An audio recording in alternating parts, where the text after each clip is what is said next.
right, good evening, everyone. Welcome to the May 5th, 2022 school board meeting, regularly scheduled school board meeting, and I will call the meeting to order at 5 p.m. on the dot. Let's start with the Pledge of Allegiance, please. Pledge allegiance to the flag of the United States of America and to the republic for which it stands, one nation, under God, indivisible, with liberty and justice for all. All right, and then probably one of my favorite parts of the meeting, Lila, would you like to do the student report? Comment? Yes, public comment would be good. That's my second favorite part. Thank you. All right, I will. I'm going to make her chair. I will open the floor for public comment at 5:01 p.m. Hi, Brett Ranscombe, music teacher up at the junior senior high school, as well as a resident in town. On the agenda tonight is accepting a donation for a piano. I just wanted to really quickly say how excited we are in the music department to have the opportunity to have this donation. We've been scrambling a bit to figure out some of the logistics of making it work, but we're really excited. It's a really great instrument, and those opportunities don't come by very often. So. That's fantastic. Thank you very much, Brett. All right. I'm also here to talk about my little want needs about the grant for the garden club. I realize that probably a lot of you don't even know that the elementary school had a garden. It was taken down, well, it was started in 2010 and ran for about 8 years, and it was taken down for construction. It's a great program. We run it as a club in the afternoon for kids 1 to 5 in the fall, and then K to 5 in the spring. I don't take kindergartners in the fall; they're too little. So we try to get across grade level group of kids out there, a couple afternoons a week gardening. They get to harvest, plant, cook. We also do a lot of literature inclusion, art activities, some STEM, just all sorts of different great things that happen out in the garden. Unfortunately, when we took it down for construction, they also did quite a bit of attic cleaning, and for some reason they saved the used chicken wire, but they threw out our shelves and our trowels and our hoses, which, yes, they did not look great, but we still did need them. So we are ready to start, ready to go again next week, ready to garden club. We've got kids already chosen, and we just are short on tools, and we have no hoses. So we asked for the grant from NCEP to try to get some of the materials that we lost, but also to start building up a little fund towards making the garden accessible to all kids. We do have some children with mobility needs, and we want to make sure we have a smooth path. We have an elevated raised bed for them that needs some soil and needs to be moved, so that we can use that so it's near pavement for them. In addition, the garden benefits the whole school. In addition to the club, we have activities and opportunities for all classes to come out and use the garden and just experience the pleasure of being out there and watching things grow. And I'm sure they pick stuff and try it while they're out there. So I just want to say it's a really great program, and I hope you guys will support it going forward with this grant, but I'm sure I'll be back again with more grants and investment in our garden program. Great. Thank you, Ms. Miller. Thank you.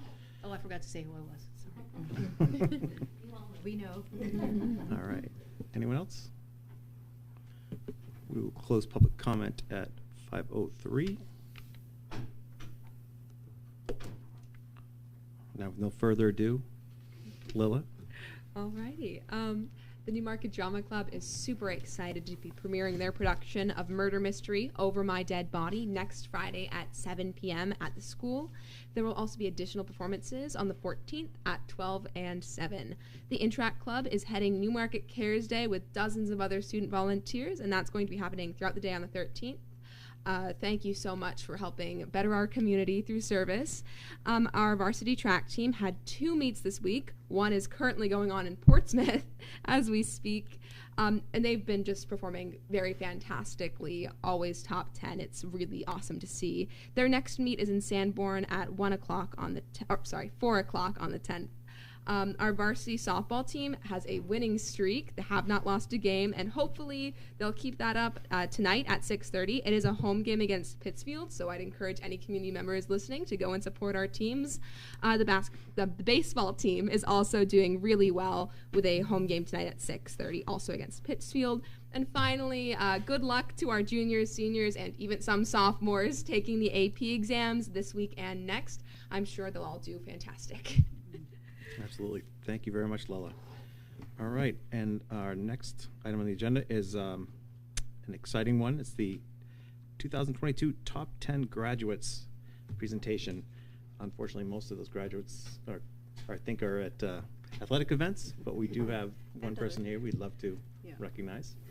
Yes, so it is customary this time of year to announce who our top 10 students are of the senior class. So it's my pleasure to announce them tonight. We've shared this information with families and the students as well. But our valedictorian is Isabel Pantoni, and also known as Izzy. Izzy is a National Merit semifinalist and received the Harvard Book Award in the 11th grade, as well as received numerous academic awards throughout high school. Although, along with 100 hours of community service and being selected student body president, Izzy participates in varsity cross-country track, varsity outdoor track, and the swim team, and enjoys partaking in triathlons. Our Sophia Nolan, her sister's here with us, unless I don't recognize you underneath. Oh, Sophia. Oh, it is Sophia. I get them mixed up. They look so. I do too, and I've known them most of their lives. I'm like, which one are you over there? So, is there a salutatorian? She will be going to the University of Rochester. She's currently undeclared, has many interests, and hopes to major in something related to the sciences. Sophia was the Poetry Out Loud winner this past year and has been a class officer for multiple clubs throughout high school. Although, along with the 100+ hours of community service, she is an executive member of Teen Tutors, participates in varsity track and soccer, works part-time, and enjoys hiking. The remaining of the top 10 are in alphabetical order. Paige Bosworth will be going to the University of Massachusetts, studying molecular biology and microbiology. Paige has been a recipient of highest honors all through high school and is a 3-sport athlete, playing soccer, indoor track, and softball, earning a coach award in the 10th grade. Yet another student with 100+ hours of community service. Paige's love of working in a lab propelled her to pass the Gibco Education Cell Culture Basics Lab on her time outside of school. She is also a coach, coaches the kindergarten, Newmarket Rec soccer team, and complete an internship with Driver Technologies. Next is Evan Braley, who will be attending the University of New Hampshire, studying computer science. Evan was the recipient of the Rensselaer Medal Award his junior year and has been nominated for multiple academic excellence awards in both math and sciences during his underclassmen years. He has been involved in cross-country, winter and spring track. He has volunteered as a youth recreational sports coach assistant and worked part-time all throughout his high school career. He has invested his time in Code Academy to further his technological knowledge and enjoys playing the guitar in his spare time. Next we have Catherine Geyer, who will be attending American University to study psychology. Kate has over 100 hours of community service as well, and has been a class officer for multiple school organizations, as well as participates in Newmarket's varsity swim team. She has volunteered with the Newmarket Historical Society since 6th grade, has a love of playing piano, and this summer enrolled in the Marist College Summer Pre-College course, Data Science for Polling and Political Communication. Next we have Lorelei, Keys, I believe that's how you pronounce her name, going to the University of New Hampshire, studying animal science. Lorelei is an equestrian, can't say it, equestrian, how's that? Equestrian that has completed over 1,000 hours of community service, works part-time at a local barn, and is self-employed dog trainer. She earned the Granite State Future Farmers of America Green Hand degree, as well as the Chapter Star Green Hand Award. Her senior year, she presented at the Future Farmers of America Chapter Advisors Conference, capturing everyone's attention, and has the goal to obtain her doctorate in veterinary science. Next, we have Morgan Long, who will be attending the University of Delaware. Biology Sciences will be her program of study. Morgan is the vice president of the Interact Club and has been since the 10th grade. She's also the National Honor Society. She is also in the National Honor Society, was a leader for the RAD Challenge, Reading About Diversity, and participates in the Women's Leadership Club. Morgan also is committed to volunteering in the community, working part-time, and is involved in basketball with the school and recreationally. Next we have Porter Malone, who will be going to Virginia Tech to study computer science. Porter has logged more than 150 hours of community service and has participated in cross-country, indoor and outdoor track throughout high school. She has received multiple academic awards each year and has been a class officer for several school organizations. She enjoys skiing and knitting for herself and others. Riley Nolan, the bookend to the Nolan twins, will be going to Gettysburg College to study anthropology and archaeology. Riley has over 100 hours of community service and is involved in multiple school organizations, holding an officer position for several of these, as well as being a co-founder of Net Zero, which is Newmarket's environmental team, also responsible for the gardens out in the front of our junior senior high school. She has participated in soccer, earning Most Improved Player in 2021, winter track, and unified basketball. Riley can play several musical instruments and enjoys hiking in the area. Last we have Julia, let's see if I can get this right. Wakowiak. Did I say it right? Wakowiak.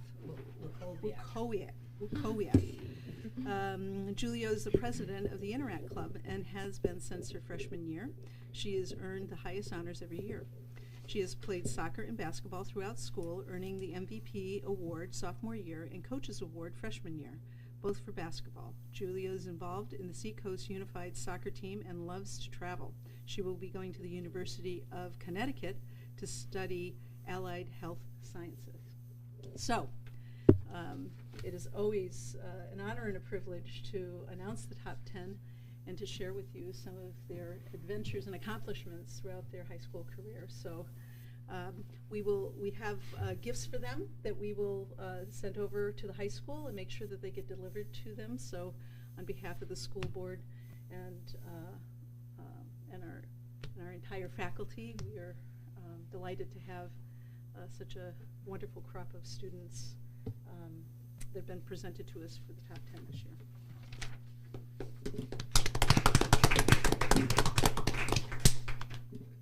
Would you like to say anything? I mean, it's nice to have recognition for like all the hard work that we all put in. I know like a lot of us like really just do a lot with our schoolwork, and it's just nice to see it like pay off. And I do want to say, you know, they volunteer for committees.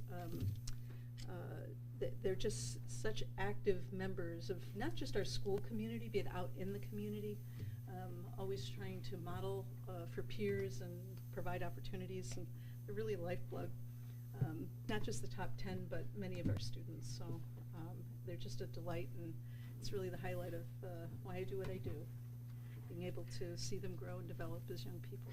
So thank you. And for all you Sophia, do. since you're here, you can maybe accept your gift and on behalf of everyone else who is busy.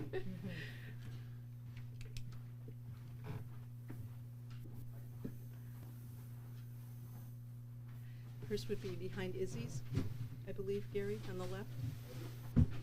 Behind Izzy's.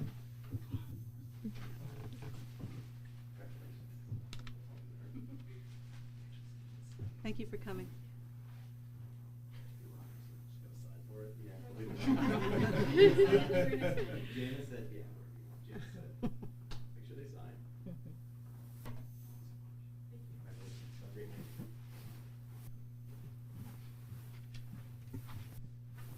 We get double with Jana. Policy. Policy and process. All right. Fantastic. Next up, we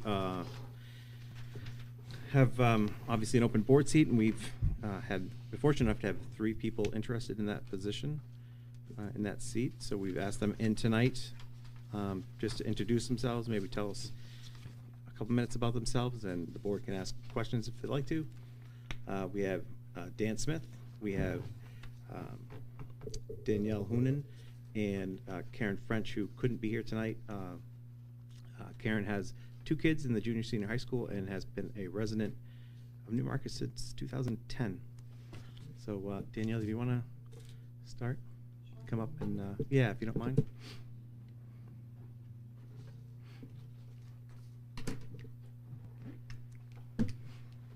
My name is Danielle. I live on 2 Gonnet Drive. I have 2 kids in the elementary school, and I've been a resident for almost a year.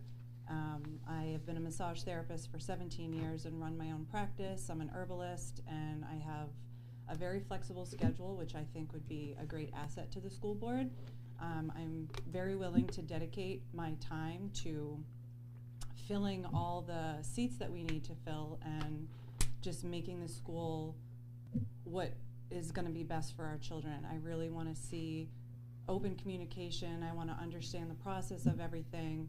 I want to be a proper representation for parents, because I feel, given my short time here, I haven't felt completely heard and represented. Even if, you know, there are going to be differences in opinions, that's to be expected. But I do feel that I should be a good quality candidate to be able to listen to people and to get, you know, the communication open so that people feel heard and that their children are represented. Parents know their kids best. Parents are going to be their best advocate for their children. So I just feel like it's very important to have that representation and open the lines of communication between the parents, the community, the school board, the school, and just have that flourish. And so that is really what I hope to bring to the school and the community. I would love to be a part of that and be a part of the change and a part of the growth and see the town flourish. So. Great. Does anyone have any questions they'd like to ask? That's a pretty comprehensive introduction, so thank you very much, Danielle. Yeah, thank you. I appreciate it. Dan?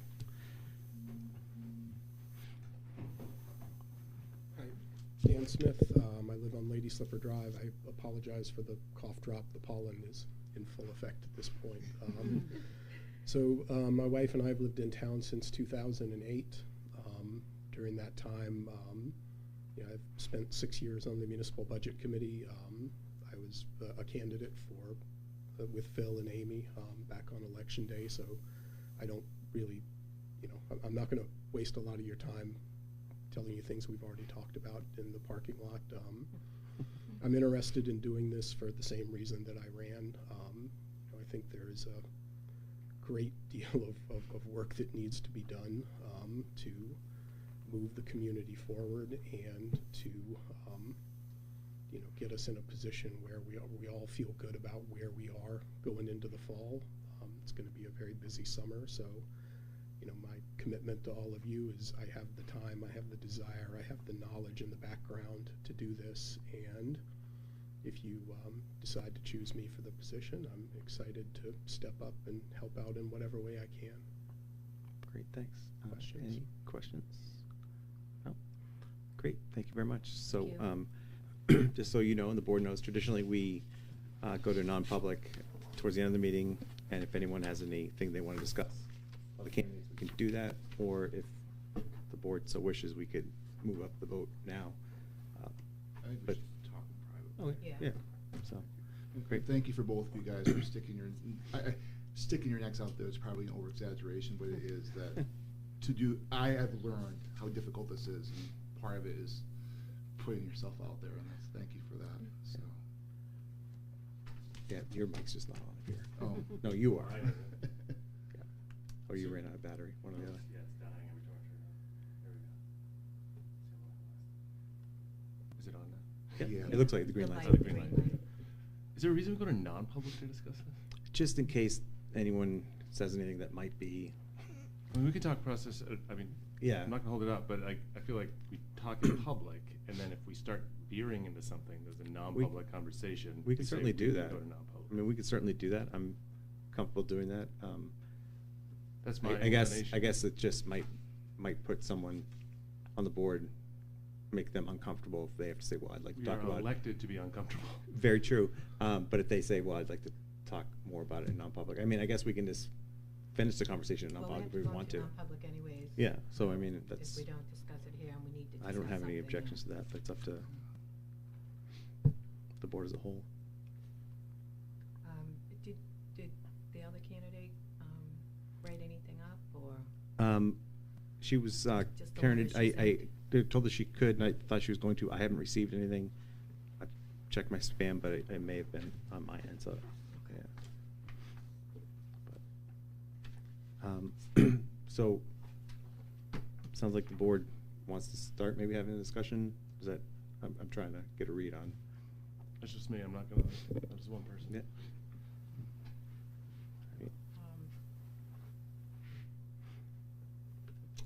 I don't know. Okay. I guess it. I guess my personal feeling is I just know, it's probably the Midwest in me, is that I'm always very worried about, like saying something that's going to hurt someone's feelings, and it's not. And I want to be able to have open discussion with this. I am very willing to explain why I voted for an individual after we have discussion as a group in public, like me explaining in public why I chose someone over another person, why I would rather have an open conversation amongst the four of us in non-public before, just so it could be, I'm not in the back of my mind worrying about what I'm saying. I totally get it, I totally do, and I know that whoever, like, gets us, half the town or a percentage of the town is gonna be upset at us if we went for one or the other, that, but we can vote to go to so we could make a motion to vote to go to non-public, and I can vote against it, but I just feel like this is a public conversation. Well, we're gonna go into non-public anyways for other reasons. I guess you can vote against that portion of the rationale. Yeah. But, yeah. So. The other thing too is I think that we have a teacher here that's probably waiting for us to vote on a grant. I think I'd rather let that person go home to their family or. We can totally move that up. I totally, I agree there. Yeah. Okay.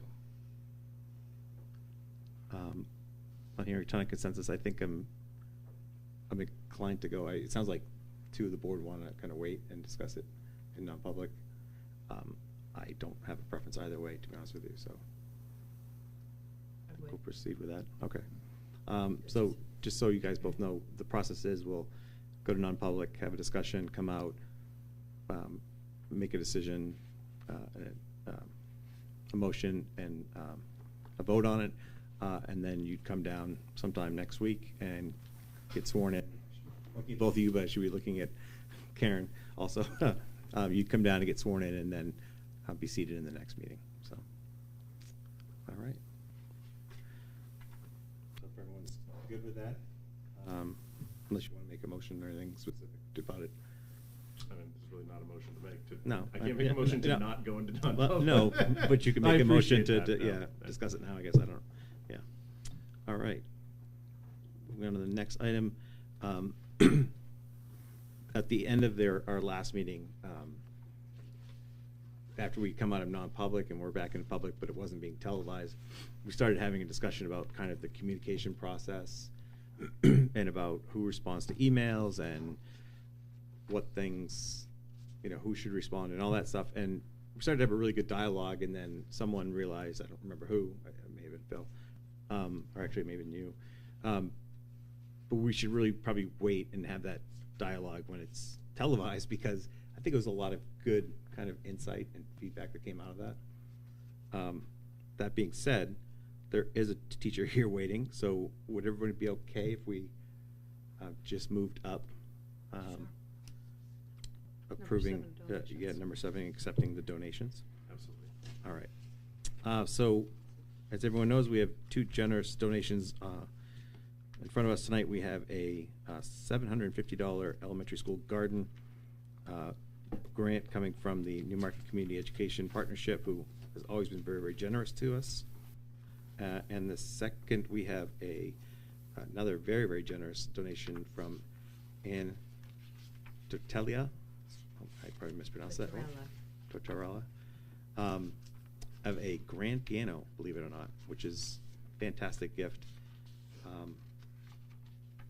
Sounds like the music department has spent some time getting that organized of where it could go, finding space. Obviously, there will be a little bit of cost associated with getting the piano and getting it tuned, but it is a rare opportunity, certainly for us. So guess I would seek a motion to accept the donation of the grand piano and the $750 donation from the NCEP.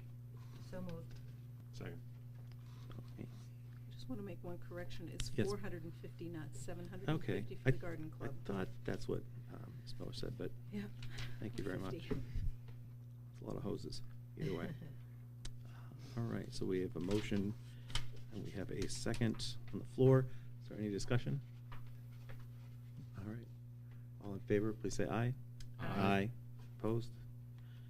All right, the motion passes unanimously.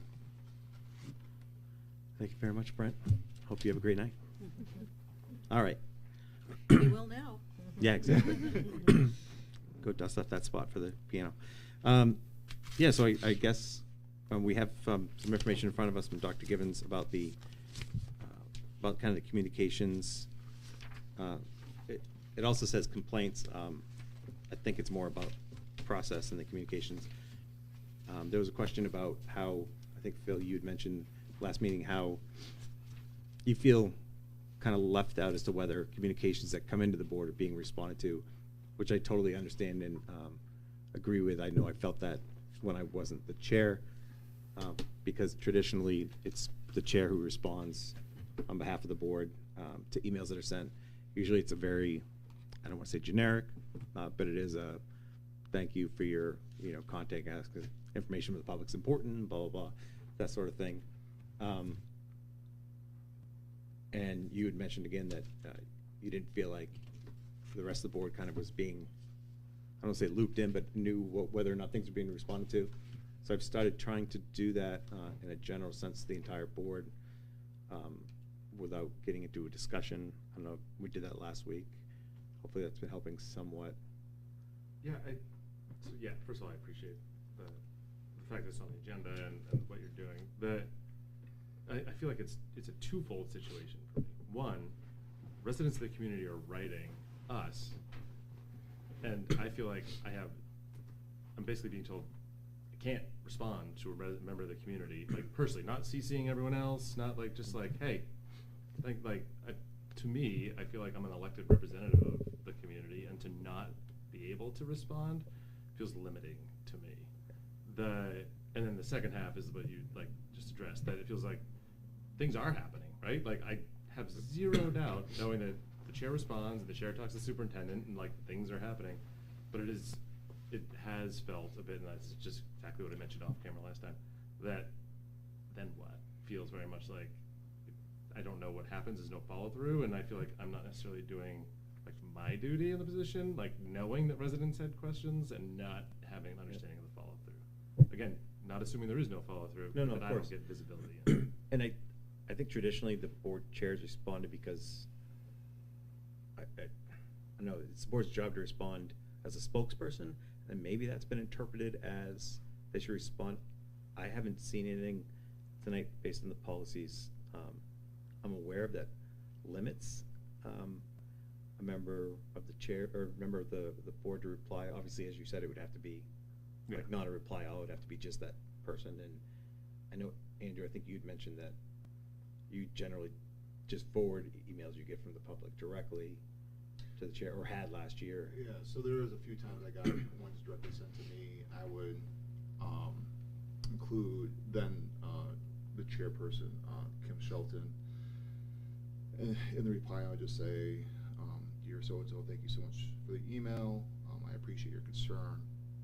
Sometimes if it's directly related to a child or whatever, I would say, I can understand as a parent, your concerns. I would say typically the board procedure is for the chairperson to respond. And so that Kim would then be able to do it. I don't know how the town did it.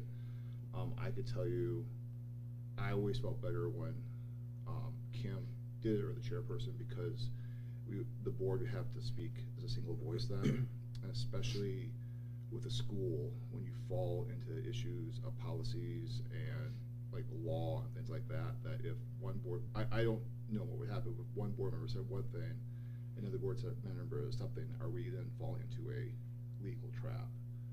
So that's kind of always why I like to Kim to have that responsibility. You did bring up another thing that I'd forgotten, is we talked about maybe like the town council does. If they receive a correspondence, they kind of go over it in public forum, just so I guess the public is aware that they've received correspondence. Yeah, and Yeah. we don't have tell to them go to correct. the town, right? We're a different entity, but like, Oh, sure. Very different purpose. But there was a dialogue of like, okay, we received correspondences on these topics, and like, what are we acting on? And maybe a lot of it is like, we can't talk about the specifics of it, but saying like, we're acting on X, or like, we're investigating this, or we're looking at, not investigating like an investigation, but like the colloquial use of the term, that something that's just demonstrating, one, to us as members of the board, like, okay, things are happening, and two, to the public, like, when I write, it's going somewhere and something happens. Even if it doesn't go the way they want, being heard and knowing that it's like being thought about is like, I think, so important. No, I think it's a great point, and I mean, I guess we'd have to make sure we don't get into any policy legal issues, but certainly if we, receive a ton of, I know last year you weren't on the board, but we received a ton of emails about, masks or whatever, to be Shocked. I'm very shocked. I know, you're probably surprised to hear that. But then to at least say, hey, we received 15 emails about this. The committee that is in charge of that's looking into or has responded or whatever. Yeah, I mean, There's a variety of different ways it's been handled. Yeah. When we get a lot of correspondence on a particular topic, one of the ways that was attended to was the board chair would say, during your comments, Susan, can you please talk about the following things?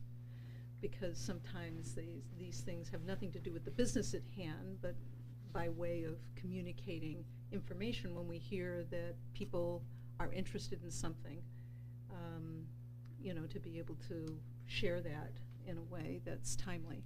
So that's one of the strategies that prior board chairs handled some of those items if we were getting a number of them. Usually they're around a topic or two. It was masks or any variety of school opening plan related, matters, sports, very popular to attract people to board meetings. So that was another way, if we had it, so that, yes, people would be responded to, but also then verbally at board meetings. Or the board chair doing their report might talk about something if it wasn't related to that. And that way we could sift and sort through anything that might be a legal matter, not talking about students publicly or other things like that. I appreciate integrating it. I do think there's power in saying we received just the statement of, we received a number of emails on this, here's what's happening, right? We received a number of emails on this is what we can talk about. Like, because otherwise if we don't say it directly like that, it's left to the mind of the listener to make that connection when I think we can make it for them. Yeah, I think if it was integrated, it should be stated specifically That we've got emails about this is, but I certainly would be willing to, do something at the beginning. I don't know what the chairs. But I just want to be clear on the policy, because I reread the policies too, just to make sure like that well, you asked us to as well, that I can respond to a resident as long as it's not a reply all. I don't see any restrictions to it. You can't respond on behalf of the board. I absolutely cannot respond on behalf of the board as an Right, but you individual. can as an individual. Okay. I mean, you're supposed to be an ambassador for the school district, and if you have information that can help, something that can be helpful to a person, then you want to be helpful. I mean, that's what we're here for. I mean, I know a lot of times when I've received individual correspondence, I've replied to them to tell them what the process they need to follow is. Like if someone says, how do I do this, or I'm concerned about that, I'd be like, okay, this is kind of the chain, you should follow the process, to bring up your concerns. So I've certainly done it. I didn't do it when the entire board was emailed before, I hadn't replied because I thought that was, I guess it was kind of just a inherited process as opposed to a legal or a defined process, but I don't have any objections as far as policy. I don't see any reason you shouldn't.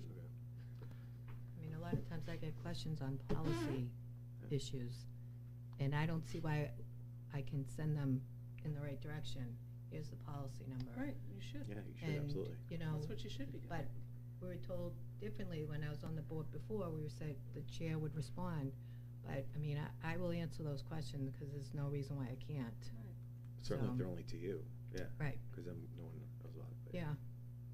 Can I throw out there real quick here too, that in the future, my one concern is that if we're gonna respond, is that if there is an employee, that's directed directly to the superintendent or the principal, because I don't want to encourage employees to come complain to the board to override administration.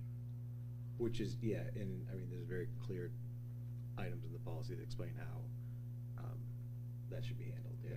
There are whole policies, right, around Yeah, like I just- employee communications that are separate from the communications Yeah. policies. Yeah. Yeah. I just don't wanna make sure we avoid that. Yeah.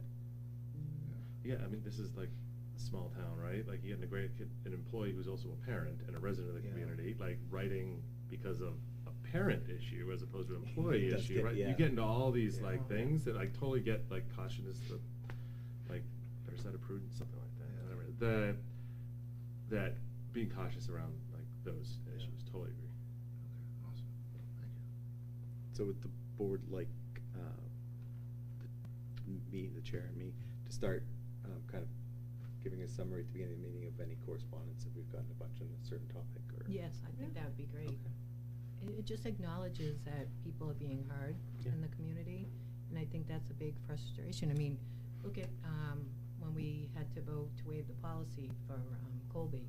I mean, why did it have to get to that point where we got 25 emails about that? Like, we could have just, you know, I mean, I know we had to vote on it, but it just seemed like sometimes things get too far when they don't have to.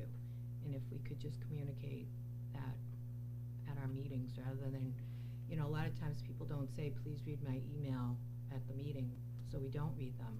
But I think it's, So it's because the rules changed around that, right? So when COVID hit, Oh, there it's was an COVID. emergency Yeah. order Right, that right, allowed okay. us to be able to do things different than okay. what we would normally do.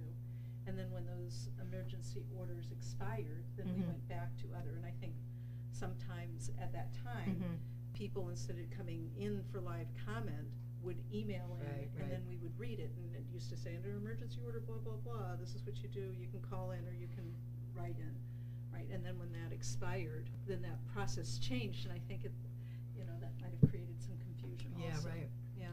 And I mean, technically, if they emailed the board, it is, I think we agreed, a public document, so you could discuss it, but I don't think I'd feel comfortable bringing out specific people's emails, because they may not be comfortable with it. So if you just say in general, like, yeah, receive an email about X or Y, or, so. I know. If they write us, it's a public document. It They write is, it everyone, is. It becomes a public document. It is. Subject to the right to know But they law, may not be like, aware of that, But so. I'm not saying we should be reading every email that we Yeah, get. and they not even be aware Be of here for that, an so. hour reading emails. Yeah, that's true. All right, we'll try to start doing that then.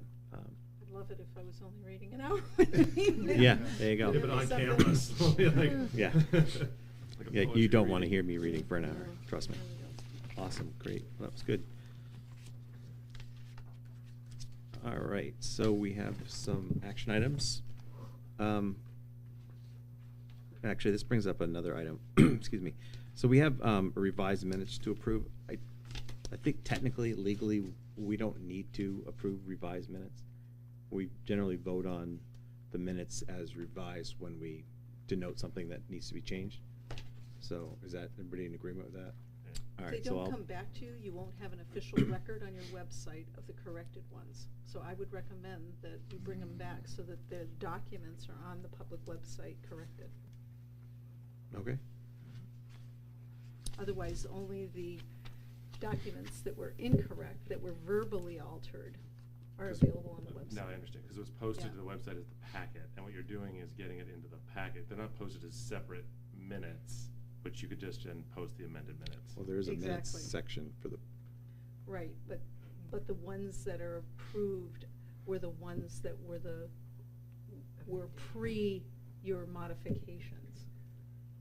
So this we allows We you- specifically you're approve them saying as to modified approve. So it when we comes do back, it. you approve That's them fine. as amended, Okay. and then you have the official ones that are showing public facing. if that's the case, then we should not approve those minutes in the meeting in the first place. Correct. We should amend it and never approve it. So like 'Cause we- historically, like Exactly. I approved as amended, I have and then too. just the amended ones get posted. That's Right. what I had been doing Right. too. I mean, that's like, I've done that Right, multiple boards. that makes but- sense. Yeah, but that's fine. We can I start find doing whatever our process is, as long as Yeah. we follow it. Yeah, we can start doing it that way.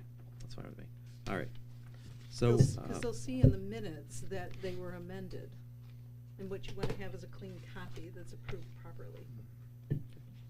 So then so that's why it comes to you again, that says revised minutes, so that people know that they're the revised ones, and now you're approving those as presented. It's just best practice, you don't have to follow it. No, that's fine. So we have minutes for April 15th, revised April 21st, public, and April 21st, non-public. Seek a motion. Well, I guess now we need to decide whether or not, does anyone have any revisions for the minutes for April 15th, April 21st, non-public, or April 21st, public? No. The 21st one, the very last, Is that public? second to last page. Public one, it's on page 5. It says Phil made the motion to approve setting out the press conference as drafted. Was that right? I thought you voted against, am I talking about two different things? Am I thinking about two Which different Which second to last page? is Page that? 5 of the April 21st. Yeah, I thought he did vote against that as Yeah, well. wasn't that too? That was Yeah. a 4-1, That Phil was did 4-1. not Was vote it for it, 4-1? but I I don't voted against. remember, yeah, Yeah. I don't remember who made the motion. I think I made the motion. I haven't had a chance to Yeah. go back and look at the video, though. So I'll I have- will, yeah. I'll You have- can claim credit if you want. No, that's fine. All right. Thank you. Happily So, stand as We my can have no Sarah vote. look at that section. Oh, yeah, absolutely. all right, so we are going to table approving the April 21st minutes, public minutes, excuse me. All right, any other changes, corrections? Do we have to vote to table it? Probably do, right, legally, if we want to be, yeah. I'd seek a motion to table approving the April 21st minutes until they've been revised. So moved. Based Second. on- All right, thank you. All, any more discussion? Hearing none, all those in favor say aye. Aye. Aye. Passes 4-0.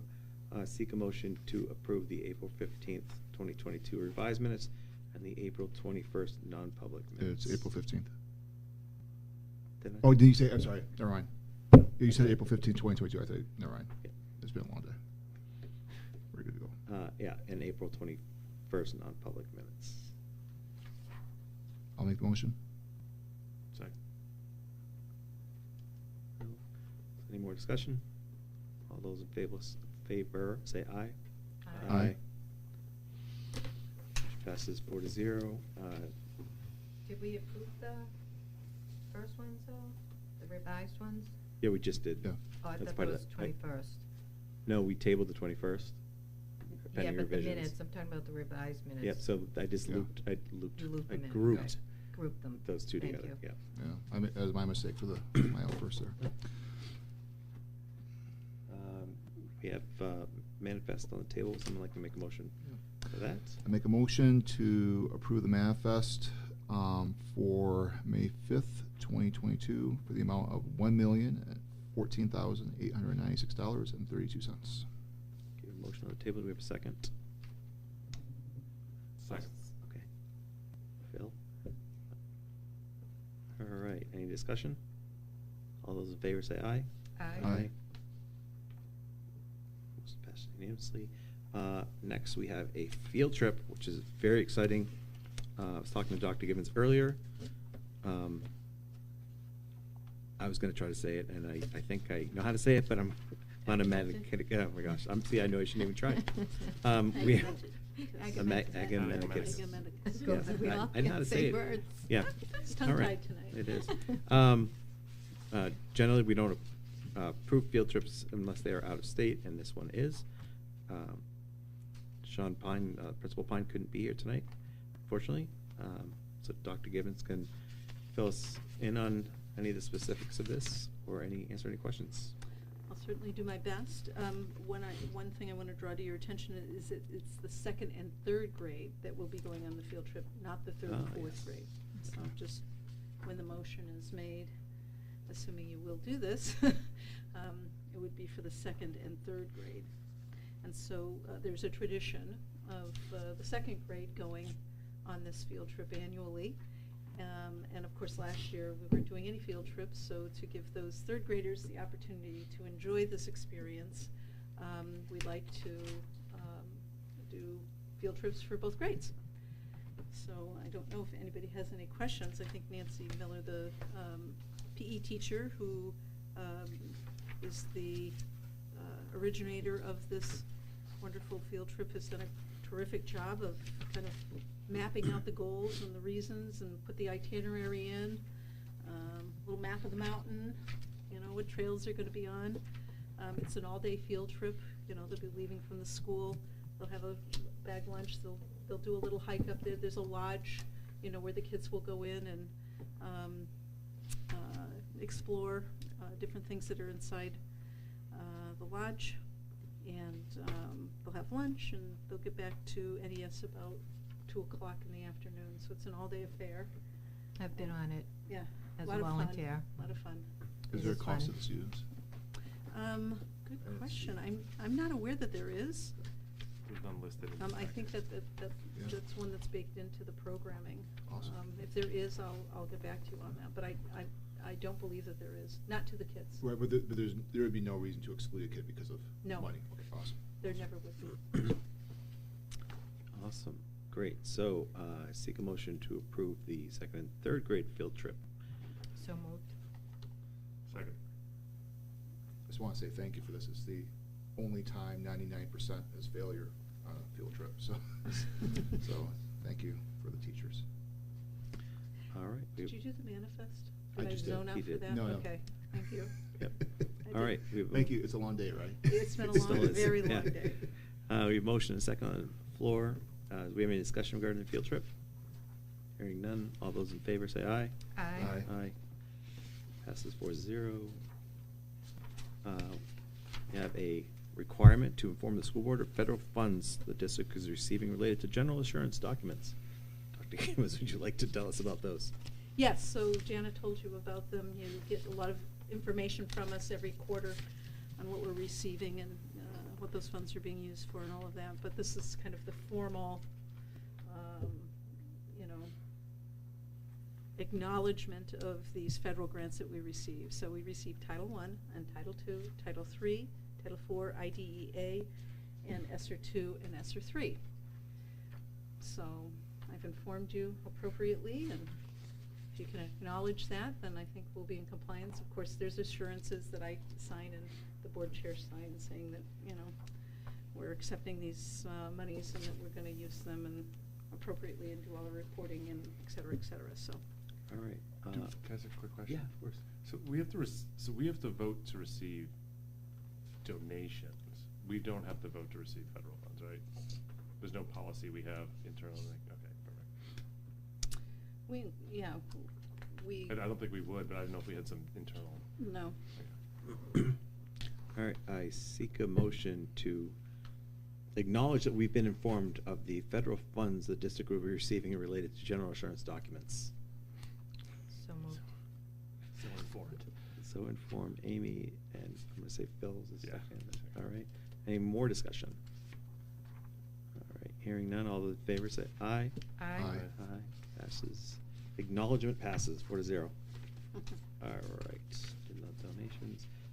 We have a update to the job description. As most people know, the facilities director was previously a joint venture between the town and the school. It's subsequently been revised back to a facility, school only, and this is an update to the job description.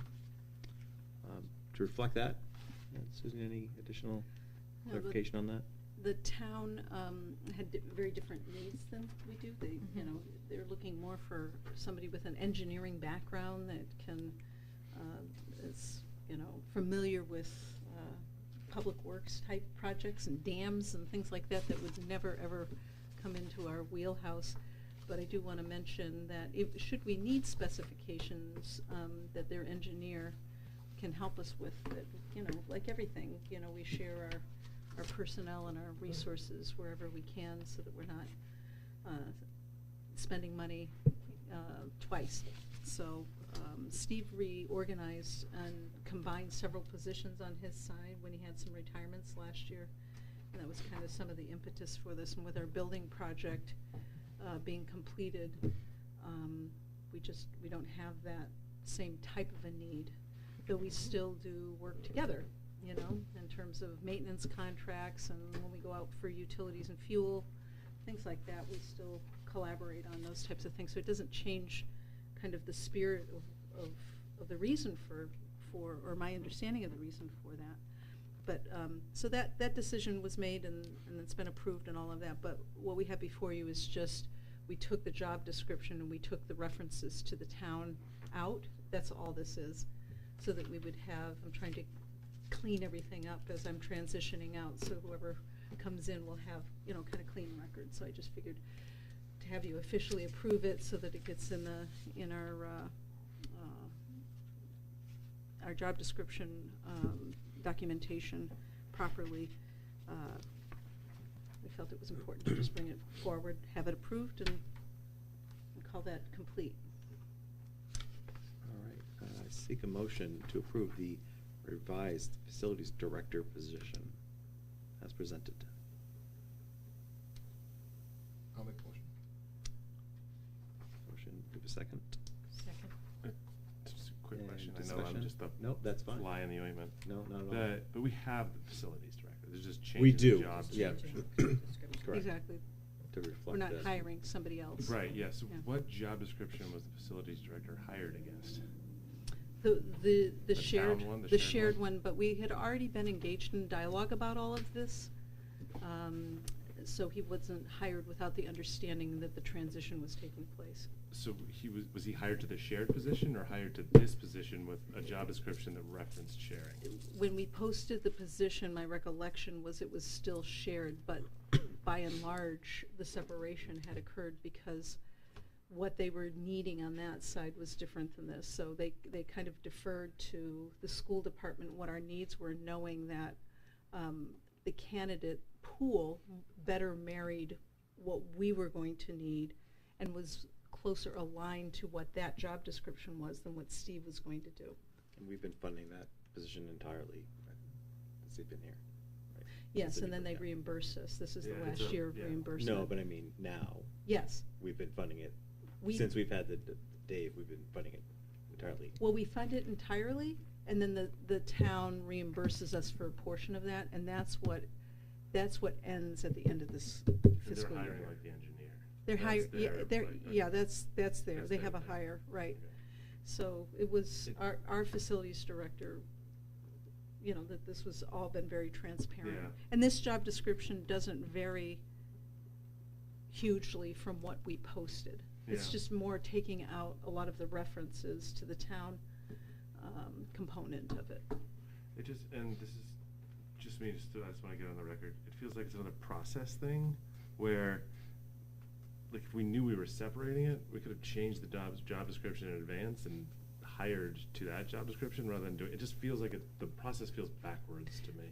Unfortunately, we would have done that if the budget wasn't approved and the agreement that between the town and the school district wasn't already in place for the year. But when we met as a group in our joint meeting, the feeling was that we should go through the town meeting process and formally do it in a public way before we completely transition to it. So there was a lot of dialogue given around the process of how to transition out and to this new model, all through the process last summer and last year. I won't belabor it, but I'm not sure what the town meeting would have to do with it, but I won't belabor it. It's water under the bridge now.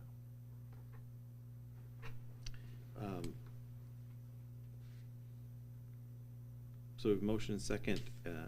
Any further discussion? All right, hearing none. All those in favor? Aye. Aye. 4-0. speaking of communications from the public, we a little while ago, received some communications about accepting home administered test kits, and the new chapter committee has met and discussed it and recommended to us that we move forward with accepting home COVID test kits. Results. Test kit results, thank you. It's a Yeah, we don't want the tongue twister. we don't want just the COVID kits themselves. We don't want them used either. No, certainly. We just want people to be able to have more options and flexibility. Do you anticipate they'll still be able to do testing at the school if Yeah. the child's already at the school? We'll still keep our Okay. little clinic. Okay. So anybody, again, I just want to repeat that because some parents had indicated that it was expensive for them to try to get doctor's appointments, to get testing and all of that. So we started a clinic here so that if a student's sick and they need to have a COVID test, that we do it down in our clinic across the street in the annex, so that that there's no financial barrier, more as a service to the community as opposed to people being put in a position where they're having to spend money that they're not in a position to, or they don't have health insurance for whatever reason. So, but some families, have the test kits. The federal government made them available, and some people bought up a bunch of them. And if they want to do it at home, this just outlines what the protocol would be. Yeah. It was written up by the nurses, and so they feel comfortable that if this is followed, that they'll have the documentation, and it's clear. And we'll just amend the information up on our website if the board approves this and gives families this option as well. Just real quick here, if let's say I test my child, so my child comes home with a cold Monday, I swab them Tuesday, I send them the results of the picture to the nurse. Should I anticipate that they should be able to? Well, I guess, never mind. Forget it. You have to be well. Yes. Right? Yeah, I answered my own question. Yeah. I apologize. Yeah. Anybody that's sick should always stay home, right? Yeah. Any child, any staff member, if you're not well, stay home. Mm.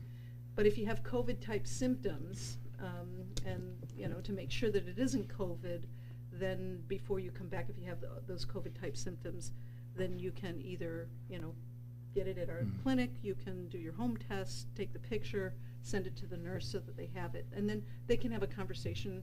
The way the procedure would work would be that they'd email it to one of the nurses, and then they'd follow up with a conversation with them to make sure, everything is it's legible, they understand it, everybody's on the same page, and you go from there. So hopefully, some families felt that this would be helpful to them, and with the nurses putting together this protocol, the new chapter committee felt, it made a lot of sense to give more flexibility to people. So, And I'm sure you'll send this out, but for the masses that are listening tonight, there are a few specific steps, not very arduous, but specific steps. So be sure to check the protocols before submitting it, because you need the name, date, time, brand, lot number, etc. So pretty easy to do, but I hate for someone to miss out on using this if you're not following the protocol. So. yeah, so some, if anybody's used the test kits, some of them have a fairly generous border where you can just write the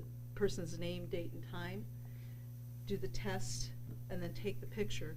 There's also some that are very thin and you can't write on them, and if you can't, then you just take a piece of paper, you write the information, you put it next to the test kit, you take the picture that way so that it's associated, with the kit. So if you can write on it, that's great. If not, then just write it on a piece of paper, put it next to the results, and take the picture and send it in. So hopefully that'll ease some burdens that this pandemic has That is caused. what we're hoping. Yeah, awesome. All right. I'm trying to think where we're at. I seek a motion to accept the new chapter recommendations for the protocols. So moved. 1 second. Second from Andrew. H. Any further discussion? All right. Hearing none, all those in favor say aye. Aye. Opposed? None. All right, next we have the fiscal year 2023 calendar that has still been, not been approved. I think, I apologize, I've not gotten to that part of the packet yet. There was some specific questions that Dr. Gibbons has answered in here. I'm going to take a minute and read those, if you'll excuse me. Where's my sheets?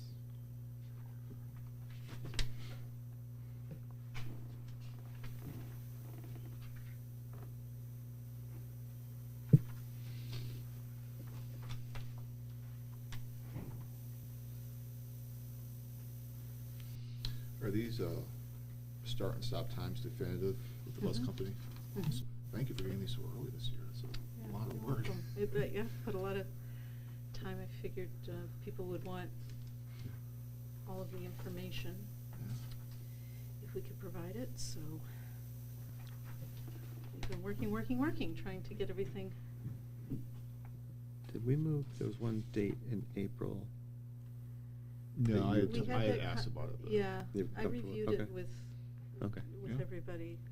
One of the changes on the calendar is that, I think it was the last day in September or October was missing, so we were able to,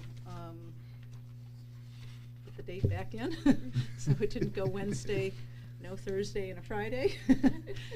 So it really didn't impact anything, other than it allowed us to, make the day before the holiday break in December, instead of a half day, just a day off, which should be great for families, to be able to travel on that day, and teachers and everybody else to have the day before the holiday break off. I think it's a Friday, so it works out really nicely for people. Is there other discussion? Anyone have questions that? Further questions anyone has? No, go ahead. You. Sorry. I just wanted to clarify, because I know in the student body there were murmurings at the high school of people being disgruntled that school starting earlier, and that's due to like bus scheduling, correct? Yeah, so good. I just want to make sure. And this is actually similar to the schedule that's always run. Yeah. This year we had a little different schedule. Yeah. But this is, yeah, it's back to more of the traditional, Yeah. what has been prior to COVID. Mm. Mhm. Thank you. Do you anticipate doing, I'm sorry. No, you go ahead. You anticipate doing the graduated dismissal of the elementary school by last names and walkers like you did last year? I don't think it will be the same as the way that they're doing it now, because they've got their, and Mr. Pine was gonna be here, so he could answer this. I don't know the particular logistics, but one of the, we're going back to, a model that's closer to what we had pre-COVID in both Great. schools. So what you'll see is that as opposed to a 45-minute period of time for arrival and dismissal at the elementary school, it's 15 minutes now. So we'll be following, more traditional ways of student arrivals. Great. Thank you. And of course, the two before and after school programs, now we have two, so Yeah. just linked together, so that's good, will still be in place. So on this, you wrote that 40% of the people who responded to the survey said this would cause a hardship, and that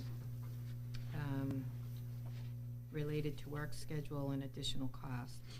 And underneath it says that Mr. Pine and McNeil will develop options and opportunities to support these families prior to opening school in August.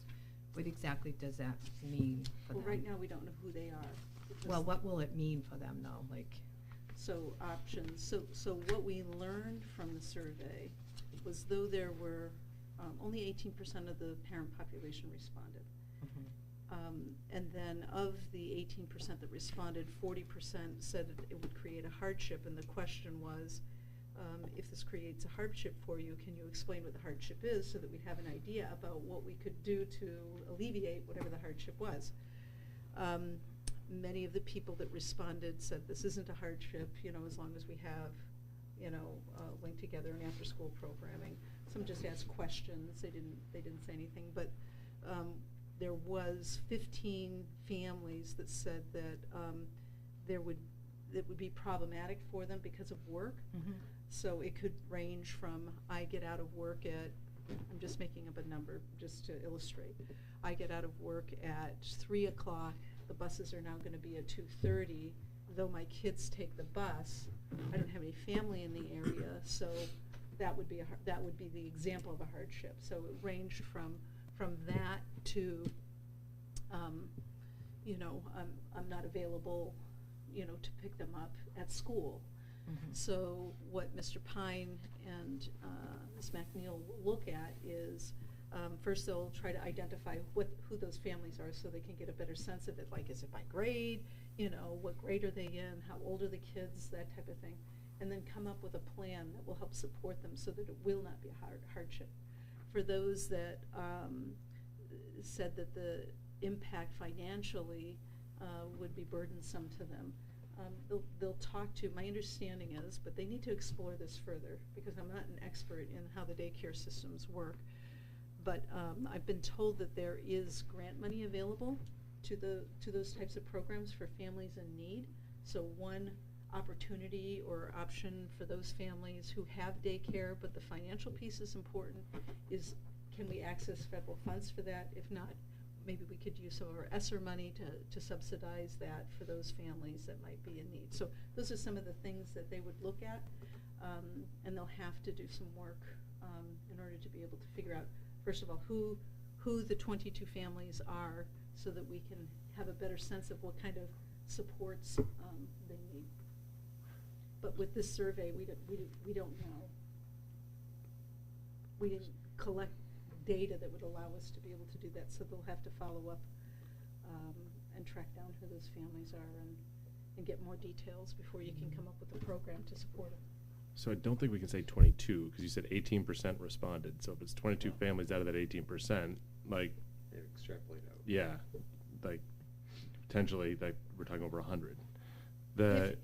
Perhaps. If it's a representative sample, we don't know. Which 18% is not really the sample that you would right extrapolate. The political polls are running like 2%. So Right. how much trust to put in those? I suspect that The- the people who responded are ones that were. Yeah, Right, yeah. exactly. They probably won't grow. Typically- Well, I mean, but we don't can't. know. We can't make We assumptions. cannot assume that. No, The- so they're going to have to collect some additional information, just like we did last year, and then we came up with, you know, plans to support the families. I mean, So I'm generally not inclined to approve something where it's like, oh, we'll plan for that after. That feels, again, backwards. It doesn't give me confidence in like what will the plan be that I'm voting on that will ensure that these children and these families are taken care of. And I still feel like I realize I'm just one person. This was not a board vote, but I felt like when this first came up, it's like, what other alternatives are there to this was the question. I feel like I never heard an answer. All I've heard is defense of this position and not other alternatives to ensure this curriculum development time. So, two things. So first off, and Gary was in on this conversation too when this came up. So first off, to go to the hardship issue, when this was first presented to us during non-public, it was part of the collective bargaining agreement, and Dr. Gibbons and Kim and Heather had gone through this really long process, and this is what they came up with. And it wasn't because there weren't other options, because this is what everyone could agree on, and we were, correct me if I'm wrong, we were up against a date that we had to get the CBA before the board to approve, for it to get approved by the city, by the town by March. I had the same reaction as you two, that the concern about the hardship on families on that Wednesday. The one thing that kind of reeled me back was that before the last school year, there was the issue about before and after school care, and having to deal with COVID protocols and what was going to be able to be available to families. And I had a long conversation with Dr. Gibbons, and it came up to basically like we had to get the protocols out so we could start building around those, and we would deal with before and after school care then. and there was an amount of trust there, and I did. And what ended up happening out of that was we had two really awesome programs right now, within Together and then the Park and Rec. And then the other thing was when the calendar came before us last year, we had the remote days, and I had the same issue again. It's like those remote days are hard on families. So we approved the calendar, and the Park and Rec offered coverage for that day. Well, when they offered that coverage, they only had 10 families show up, and it ended up being like harder for it ended up being. I guess the need that we thought we needed when the calendar was presented ended up not being there. Does that make sense? Yeah, or the I don't solution was think more we can- burdensome to get the kid there. There's a lot of reasons people might not. I don't want to assume why people didn't take Right. advantage of it. But I guess like the thing is right now the big issue is that we have to get a calendar out, and the other issue is we have to have the opportunity for time for teachers to get together to do the curriculum and the I want to say the certification, but that's not right. Please help me out with that. Yes. That's the priority. Like if those two things don't happen, like everything gets messed up. I need to Yeah. say something, though. You, just back a few sentences, you said that the town approved the CBA. The town did not approve the agreements. They approved the monetary impact that the raises of the teachers, that's all they approved. It was not discussed at the, what's the Deliberative meet? session. Yes, And I the apologize. deliberative When I session. said that, it was That's out a of false emotion. statement. Yeah.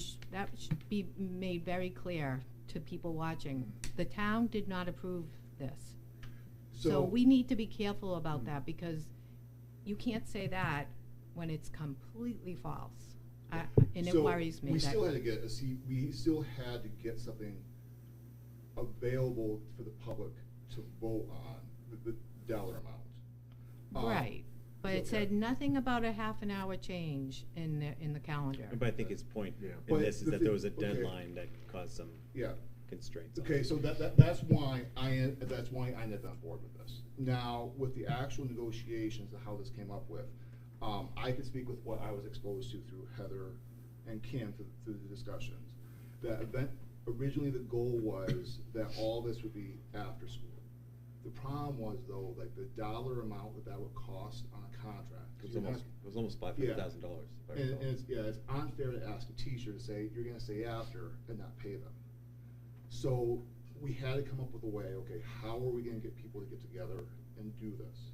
We couldn't do remote days anymore because the state said we Because the couldn't do that. governor, right, Yeah. because the commissioner, And then so. the state forbid us from Yeah, doing so that. this is what the teachers union and the school board was able to agree on, was the half days. And other districts do this. This is very common right now. So. That's probably a very poor explanation. I apologize. I just wanted to know that. No, that's It's okay. not I ideal, just but wanted to make yeah. that clear. Yeah. And I apologize, that was out of the emotion. No, it's a I good shouldn't have point. said I that. mean, we do need to be careful about the words we use. It's hard to. But we do have to Of course, understand yeah.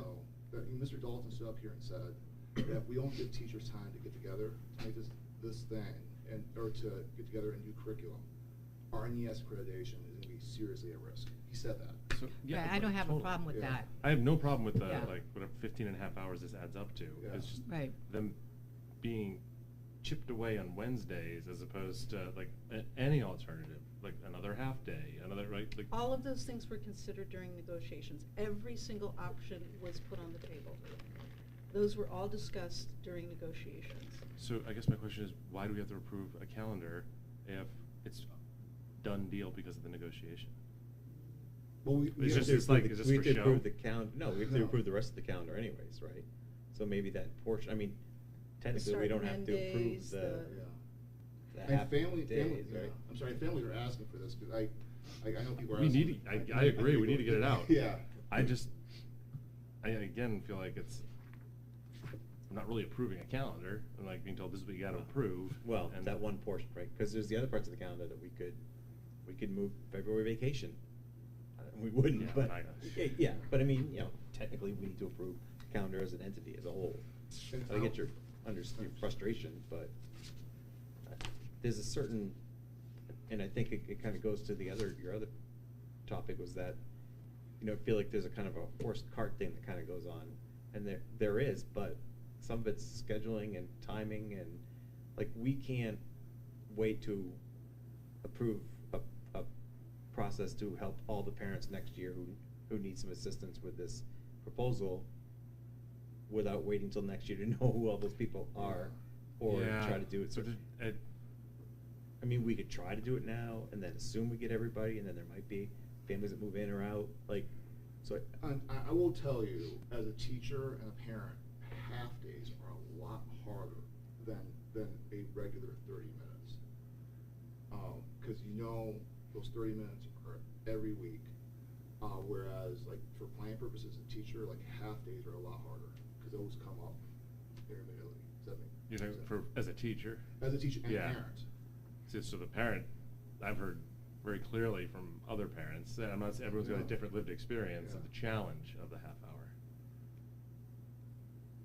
I don't understand how the school will help if a parent can't get out of work till a certain time. Are we gonna put the student in one of the daycare programs? What if they're full to capacity? We have some ideas around enrichment types things that we can do with kids. There's homework clubs you can do. There's a lot of things you can do, but you can't design the programming until you know what age the kids are and who it is that you're designing a program for. So and I will tell you, in education, you will never be able to fully know what the effect is going to be until you make the calls, no matter what you do. And this is the last thing I'll say about it. I've said my piece. I'm putting myself in the shoes of a child who's, for whatever reason, like, if it is a minority, like, it sounds like it could be a very small minority, but like, oh, we're that group whose parents are this or that, or it's an othering. Like, I get very concerned about anyone being othered, especially children, and it just feels like an opportunity for othering. I don't think there's any evidence that we've done anything to other anybody. I don't think it's intentional. I'm always worried about unintended consequences. As am I. Yeah, I mean, I had to Well, go this is to, my as a viewpoint kid, on this. I I had to can go, express my viewpoint on it, though. Yeah. as a kid, I had to go to the resource room, and I was one of those kids who had to go to the resource room. And now It was what? great intention, right? But yeah, now I'm stuck as a chair. No, it was great intention, but yeah, you become an other. So yeah, you do want to worry about that. I mean, I guess one idea is maybe we could fund having them go to the rec center, Perhaps. right? Then they would be part of the group that goes to the rec center. So yeah, I mean, you're right. It's a great point. I hadn't considered that. What worries me about that same is that the rec center can't even get camp counselors for the summer program, never mind the fall. So we have to think about staffing as well at that facility. So there's a lot of what ifs in here, But I think there is always going to be when you're trying to plan. yeah. How far ahead are we? 6 months ahead?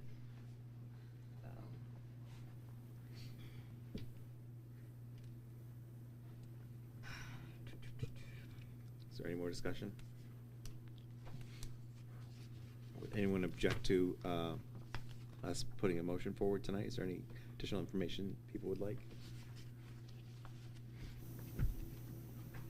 Thank you for the time you spent on the Q&A. That was well done. All right, I seek a motion to approve the fiscal year 2023 calendar as presented. So moved. Do I have a second? All right, I'll second it. So it's Gary Swanson. Any more discussion? All right, all those in favor say aye. Aye. Okay. All those opposed say nay. Nay. Okay, so it's 2-2, which per policy, I need to check. I think it means it's basically a no vote. So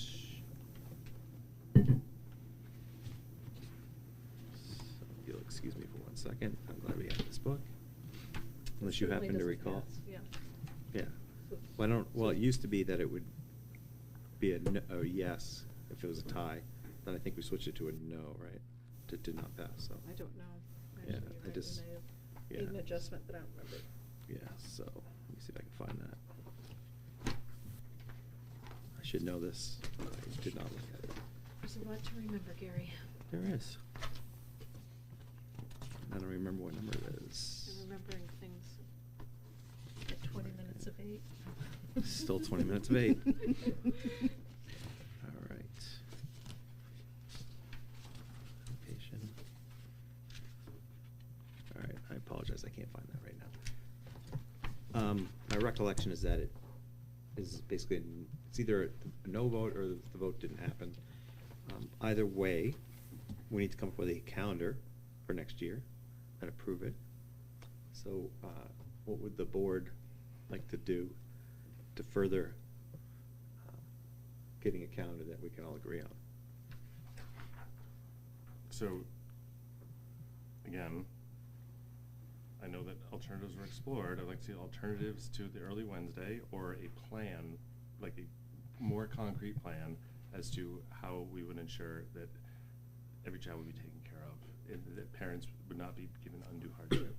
So would you be satisfied with a plan that outlines based on the assumptions we have of what the We have to hardships make would be? assumptions. We can't have a it Okay. can't be like a, this is like a, for every individual. What it has to be is, for these personas, or for lack of a better term, here's what we would do. For these grades, this is the like, something that displays some level of plan for how we would ensure that parents are not, like, put into a position where, of undue hardship.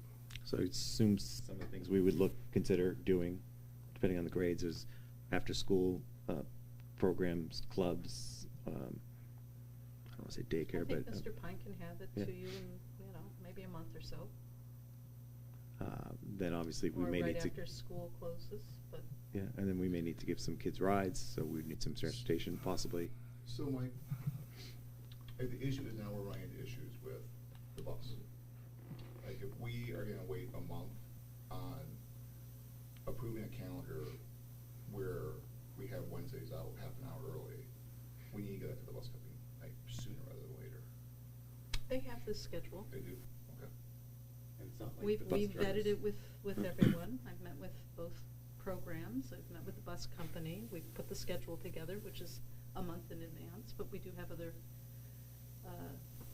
And s- priority things that we have to focus our attention on, so. It's not as if the bus drivers go to a different school Right, in they- between, so like they're dedicated to our school, right? So we're telling the bus company, we're making the assumption we're having half an hour early dismissal on Wednesdays.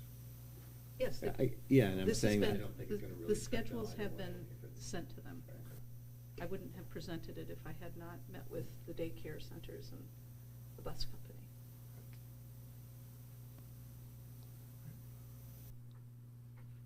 But if you So- need to have Mr. Pine, come up with a concrete, specific, detailed plan, then he's gonna need time, and we have a lot of other things that are currently high priorities that can't be shifted.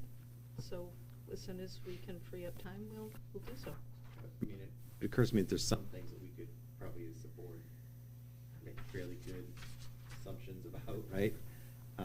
So for instance, offering to fund them going to the rec or Link Together, offering some kind of transportation, which we probably need principal funds or someone's assistance with that, ensure that there's resources available for that.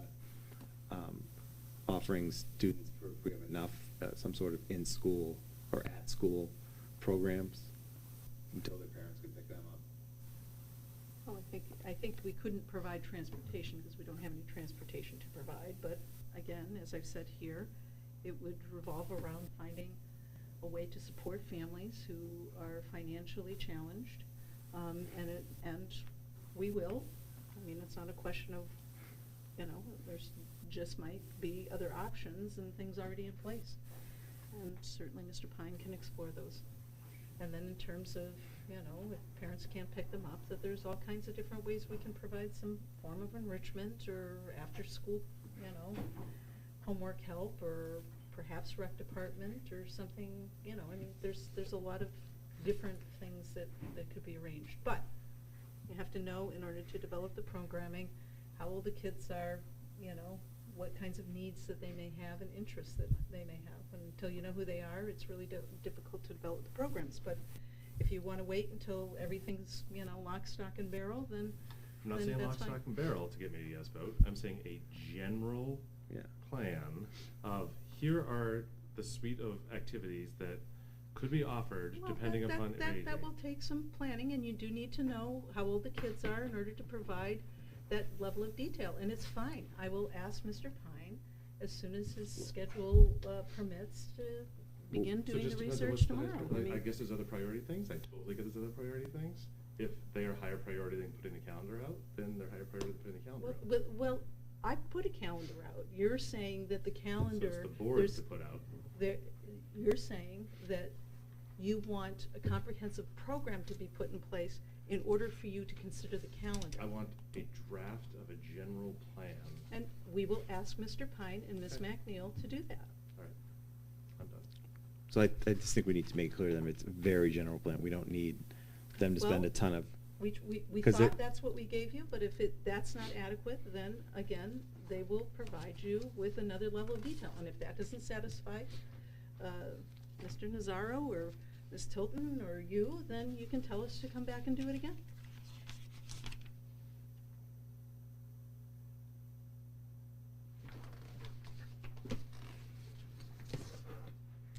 So I just want to read through to see what level. I mean, have we talked about what opportunities based on? Yeah, so I think it's fair to say we haven't been given a list of potential activities. So maybe if we can get that. We've talked about them. Again, I've said them multiple times, but But I think if there's no confidence that the administration will follow through and you need to have something in writing, I that's fine don't too. think it has anything Trust to but do. verify. That's all. I don't think it's anything to do Something with confidence. I documented. think it has Right. something that's just written down so that we Heard. can say, all right, thank you. Heard. All right, thank you very much. All right, so we will, what we voted for, we'll just have to bring it up at a future meeting. We don't need to table it. Next up, we have the Interim Superintendent Screening Committee appointment that we need to make. We have very fortunate to have six parents, or parents. Do you recall how many? Is it six?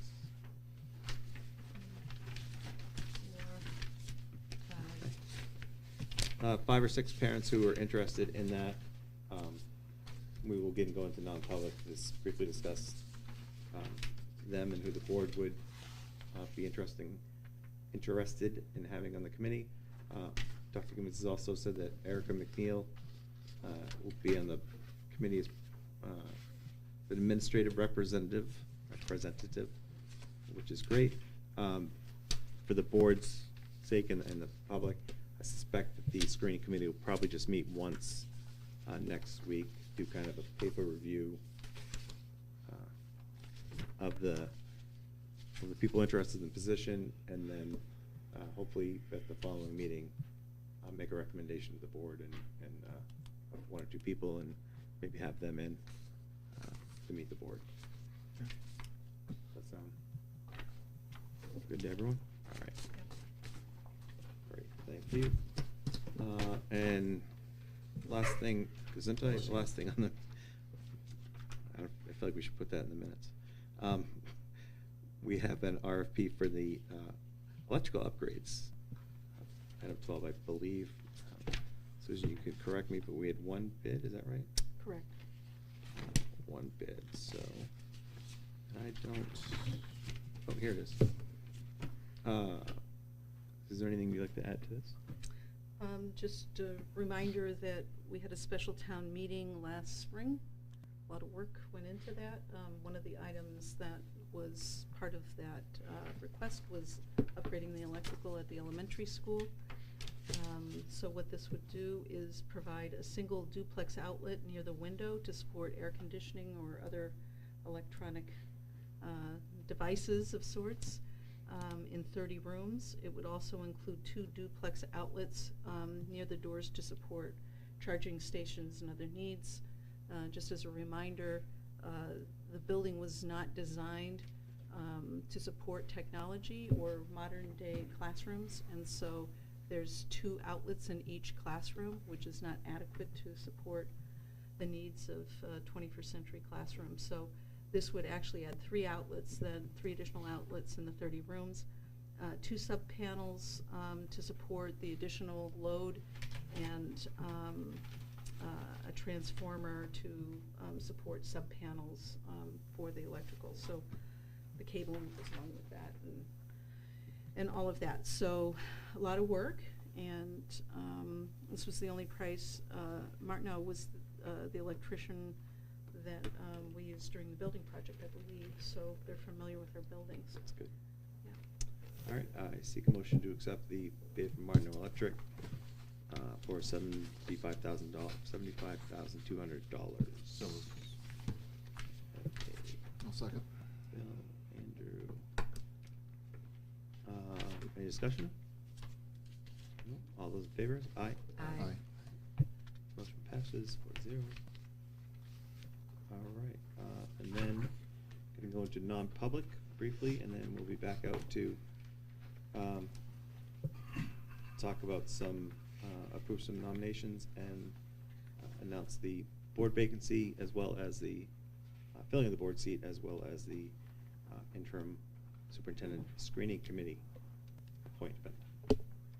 So I seek a motion to go into non-public pursuant to New Hampshire RSA 31A:3 Roman 2 items A, B, C, and E.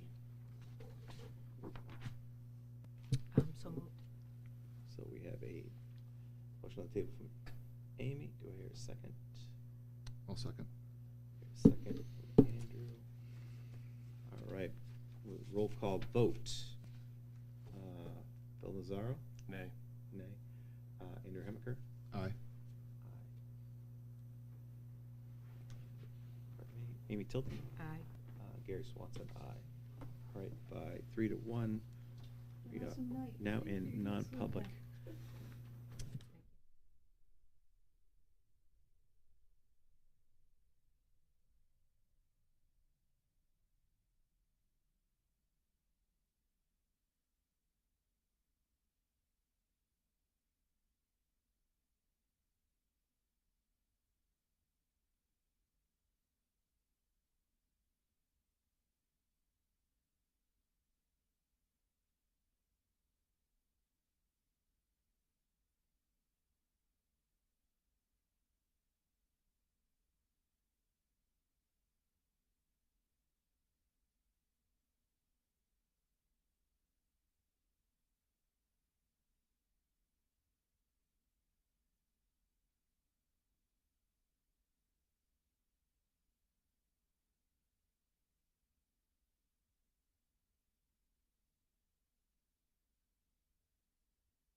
same as it appears here.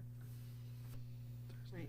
You're going to have discussion of interview of board candidates, Yep. and then you're going to have a point. That's your agenda.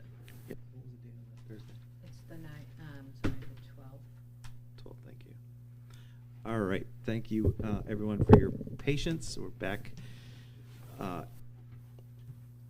We have to actually seek a motion to go back into public.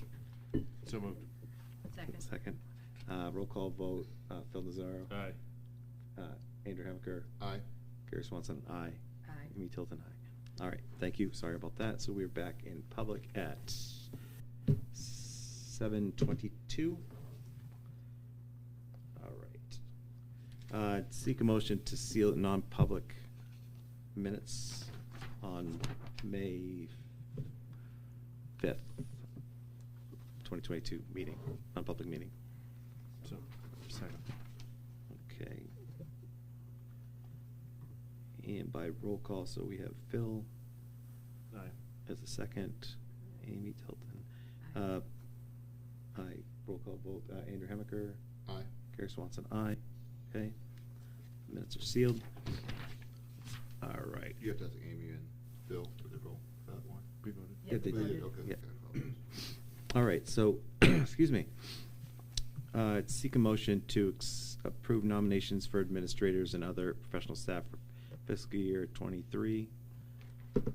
Just one friendly correction, it would be other staff, not just professional. to include Well, I the struck hourly staff, workers. right? When I said it, I thought I did. Maybe not. So moved. Second.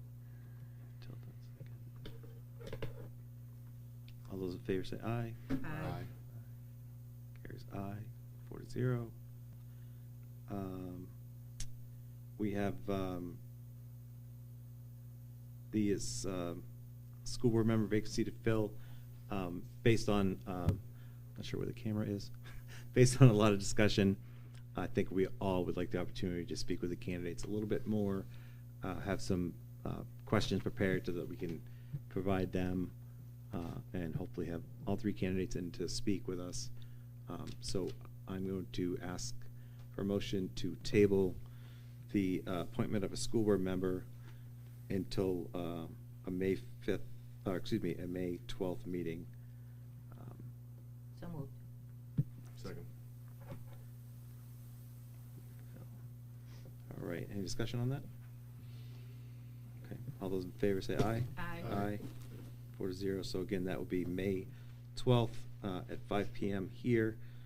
I will get in contact with all the candidates and let them know that we'd like to have them in.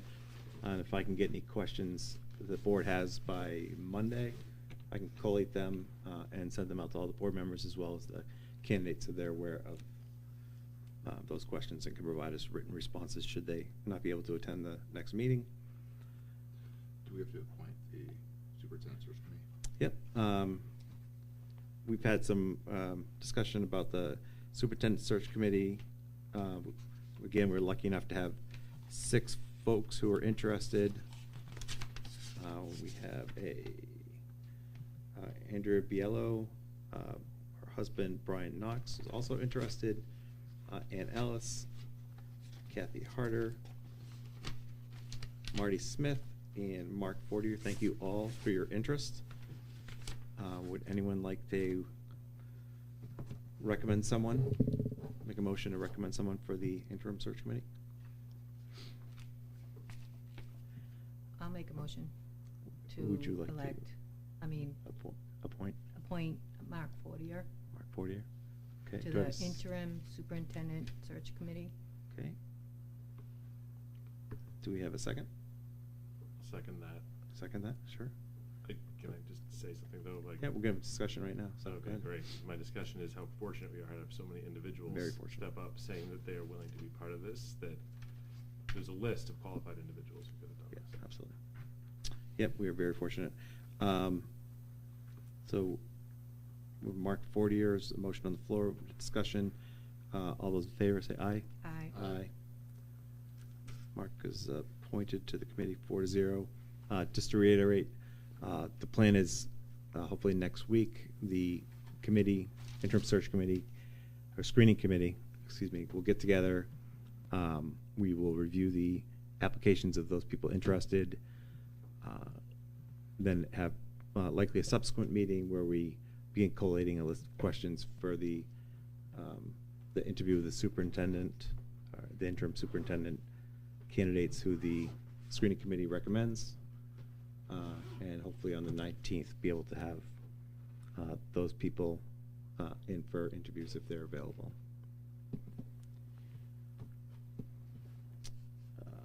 So we've done that. And I feel like I'm missing some action items. Oh, vice chair. Given the fact that we haven't appointed someone yet to the open board seat, because we'd like to spend a little bit more time getting to know them, I think it's prudent that we fill the open vice chair position tonight, so that we have some resiliency and leadership, as it were. Much as I hate to say that. But would anyone like to make a motion for that position? I will. I'll make a motion to appoint myself as co-chair. Okay, great. So we have Amy Tilton has a motion to have herself as vice chair. Is anyone second on that? I'll second. Second. Andrew, is there any more discussion? I guess thank you, Amy, for your willingness. All those in favor say aye. Aye. Aye. Opposed? None. Hearing none. Amy, congratulations.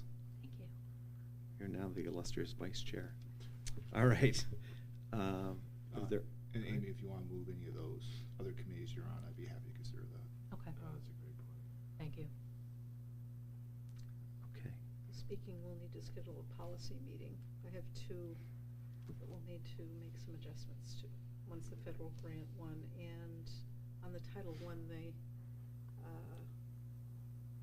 had a finding that there's some policy that we need to make an adjustment to. It'll be a short lift, but we'll wait until after you guys get this done, and then honestly, it'll be a half hour, 45 minutes. But I want to get the first read and the second read in June, so before the audit piece goes. But if you guys can just look at your calendars for the week after the superintendent one, before, and just shoot me an email about when you might be available for a quick half hour. Who's there on our policy committee? meeting? You? I think You it's too. Andrew. Okay, and- perfect. Great. Is anyone would like to add to the next agenda or the agenda after? Is there anything you guys think of? Honestly, yeah, on top We've of got my a lot of hiring and stuff. Yeah. Maybe These you feel just full leave- right now. Yeah, They're they very do. full. They're very but full, yeah, I I do. think if you I wanna- agree. But all right. So got lots. with that, at 7:30 on the nose, I'd seek a motion to adjourn. So moved. second. Andrew. All right. We have a motion by Phil, second by Andrew. No discussion. All those in favor, say aye. Aye. Aye. We are adjourned. Thank you all, and thank you, Channel 13.